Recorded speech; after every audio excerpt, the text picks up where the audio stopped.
Our fight is not just for ourselves, but for every worker who is being undervalued, for every retiree who's given their all and feels forgotten, and for every future worker who deserves a fair chance at a prosperous life.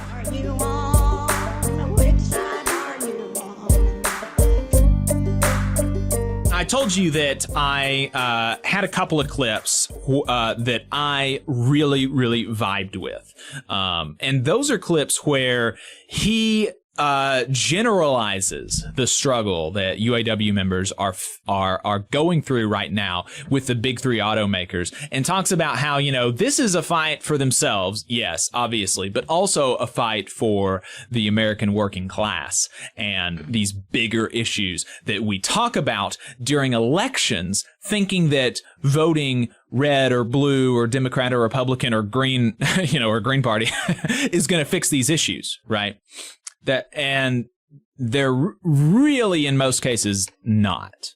The way that you're going to fix these issues is through collective organization, is through unionization, is through bringing your companies to heel with the power of your labor. That's the most powerful weapon you have, not your vote, unfortunately. And so he talks about this, and he talks to us about the bigger picture. Let's play this clip. Like I've said many times, we are one of the most overworked populations in the world. The average worker in Germany works 3 months less a year than the average worker in the United States. What that shows us is that forcing workers to live paycheck to paycheck while working 7 days a week for every week of the year, it's a social choice, not a necessity. You know, I heard this saying once that every billionaire is a policy failure. Truer words have never been spoken. Billionaires, in my opinion, don't have a right to exist. The very existence of billionaires shows us that we have an economy that is working for the benefit of the few and not the many. I say the same's true for poverty wages and long hours. We need to wipe them out.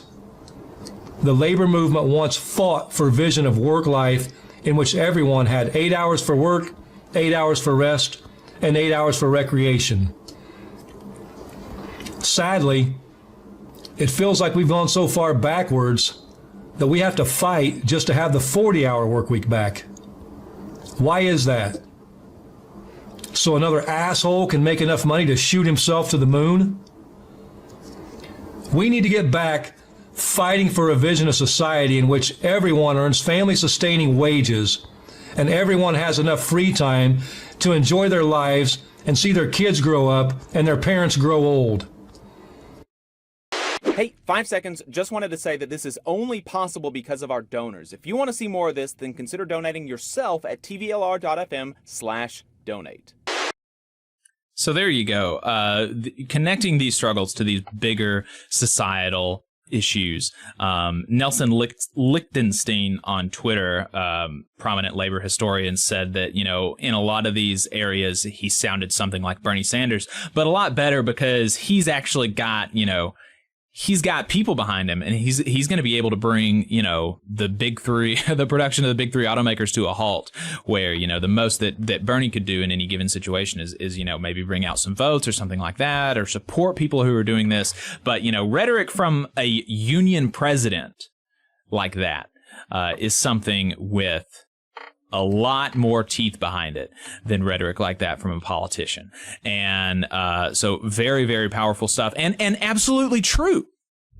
Because we saw the last time in American history where inequality was this bad, we look back at that period uncontroversially as bad for the vast majority of Americans, of the vast majority of the world, because of the income inequality, because of the power that was concentrated by virtue of the income and wealth inequality, the power that was concentrated in the hands of a few people, and how cancerous and corrosive that was for society. And so I think it's very, very powerful for a union president to be calling that out, and to be calling for, you know, the abolition of billionaires, which does not mean, you know, a violent that in a violent way, just that they shouldn't have that money, and then if they don't have that money anymore, they're not billionaires. Right. No one is entitled to $1 billion. No one is entitled to that. Right. There was another clip that I pulled on on the bigger picture. Let's play that. Our fight is not just for ourselves, but for every worker who is being undervalued, for every retiree who's given their all and feels forgotten, and for every future worker who deserves a fair chance at a prosperous life. That's why the public overwhelmingly supports us now. Like I mentioned earlier, 75% of the public supports us in our fight against the big three. That's because we're all fed up of living in a world that values profits over people. We're all fed up with seeing the rich get richer while the rest of us continue to just scrape by. We're all fed up with corporate greed. And together, we're going to fight like hell to change it. Great stuff. Yeah, I really appreciate everything he was saying there and talking the language of class struggle. Yeah, I really appreciate that, because it's long past due that our leaders in the labor movement acknowledge reality and speak truthfully about the conditions that we're facing. Because to do otherwise is a disservice, I think, to the membership. And it's not about being negative, right. It's not about anything like that. It's about truthfully acknowledging the conditions and the reality in which we're living and the reality in which we all experience. We can see it with our own eyes. Nothing he said is untrue. Right. And so I appreciate him speaking to the broader working class. I hope the broader working class hears this message. And I think, it's important to get this message out to as many working class people as possible.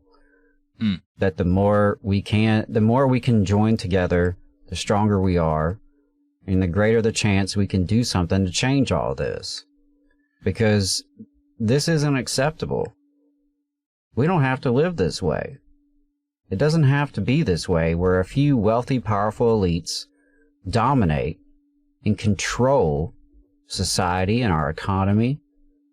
We can do better. As a country, as a species, we can do better. But it's going to take everyday working people joining together and uniting across some of our divisions and uniting around our common interests.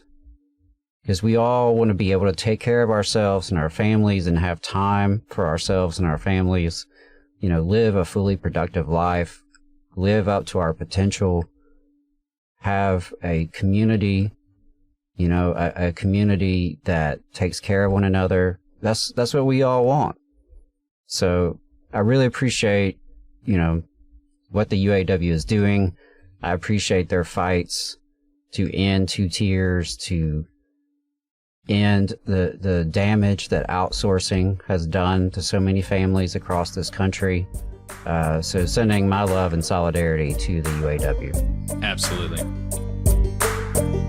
You just saw a clip from the Valley Labor Report. We are live every Saturday morning from 9:30 a.m. till 12:30 p.m. And we pride ourselves on keeping all of our content free to everybody so that we can talk to as many working folks as possible. If you support the work that we're doing, you think that it's important, you think that it's good, then consider making a monthly contribution to the project, and you can do that on our website, tvlr.fm.